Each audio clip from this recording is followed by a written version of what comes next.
Fala galera, beleza? Moçada, hoje nosso assunto é globalização. Conceitos básicos de globalização pra gente. Assunto muito queridinho de provas de vestibulares e de concurso, beleza? Então vamos começar a entender conceitos básicos. Globalização, a gente costuma dizer que é o aumento da interdependência entre os países. Essa interdependência de capitais, de bens, de serviços, inclusive hoje elementos culturais que vêm se globalizando. Tudo bem? Então, globalização é o global, é o todo. Esse processo, ele começa a ser difundido amplamente, segundo os historiadores, a partir do século XV, no bojo do sistema capitalista. Agora, discussões atuais nos remetem a pequenas diferenciações conceituais. Então, hoje a gente vê a ideia de uma globalização econômica, uma globalização política, também chamada de globalismo, e uma localização. Então, a gente, quando trabalha globalização, a gente precisa diferenciar esses três pontos agora. O que seria, Fernandes, essa globalização econômica? A expansão do sistema capitalista, ele provoca, a partir do século XV, uma interdependência e uma troca comercial entre os países. Se você bem lembrar, nós tivemos um pacto colonial, que na verdade é o quê? Uma divisão de trabalho em escala globalizada, tá? Aonde cada país tinha seu lugarzinho, tinha sua função no mercado. Então, as metrópoles eram fornecedoras de manufaturas e as colônias fornecedoras de matérias-primas. Dentro daquilo que os economistas chamam, né, de a teoria das vantagens comparativas. Cada um deve produzir aquilo em que ele tem de especialidade, tá? Isso reduz custos e potencializa a produção. Massa? Então, a globalização econômica é essa expansão do comércio mundial através das especialidades entre países. Tudo bem? Beleza? Então, expansão de multinacionais, né?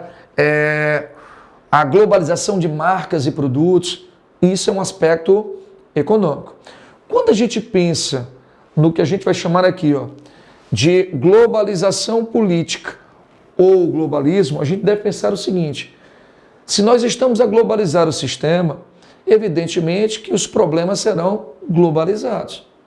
Tudo bem? Perfeito? Então, para lidar com esses problemas globalizados e cada vez mais complexos, alguns pensadores imaginam a criação de um organismo político para lidar com esses problemas complexos e globais. Seria, portanto, a criação política de organismos supranacionais. Automaticamente, quando eu penso então no globalismo, eu estou a reduzir a ideia de o poder de um Estado-nação. Eu estou quebrando a concepção dos nacionalismos, tão fortemente enraizado no século XVIII e XIX pelos movimentos iluministas. Tudo bem? Perfeito. Então, dentro desses princípios, né, a concepção do globalismo, ele é teoricamente contrário nesse sentido à globalização. Então, enquanto a globalização tende a ter uma desregulamentação, mais abertura, o globalismo ele tende a um centralismo de decisão política que esteja acima do poder de decisão dos chamados Estado-nação.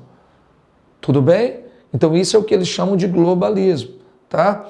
Fernandes, existem as teorias de conspiração? Existem, mas a gente não, tá? Vamos trabalhar conceitos. E temos um terceiro conceito que eu vou chamar de glocalização. A glocalização, pessoal, a glocalização seria uma junção da palavra global com local. É o pensar global e agir localmente. Entende? Então é nesse sentido. Então o que a gente quer? Enquanto empresas, quando você molda uma empresa, você deve moldar a sua empresa pensando no global. A minha empresa ela deve estar adaptada para a competitividade mundial. Eu não devo pensar em montar minha empresa para atender essa demanda local, mas global. Então minha empresa ela precisa se globalizar. Agora, ela precisa estar aberta a um processo de globalização respeitando as diferenças culturais locais, as legislações locais, os limites locais. Vou dar um exemplo bem simples para vocês, tá? McDonald's, por exemplo, é uma empresa globalizada. A marca é mundializada. Tudo bem? Mas o sanduíche da McDonald's produzido aqui no Brasil ele é completamente diferente, por exemplo, do sanduíche da McDonald's produzido na França. O tipo de queijo é diferente, ou mesmo da Índia, porque o tipo de carne tem que ser diferente. Então a empresa ela tem uma estrutura que é global. A estrutura da McDonald's, ele pensa globalmente. Ele age localmente respeitando os limites locais. Perfeito? Adaptando-se às culturas locais. Então, quando a gente pensa nesse sentido, eu me lembro muito do sociólogo britânico Roland Robertson, que elabora nos anos 80 essa concepção da globalização e as influências que a globalização traz no local e as influências locais no processo global. Beleza? Isso são os conceitos básicos para a gente entender como trabalhar a globalização. Tudo bem?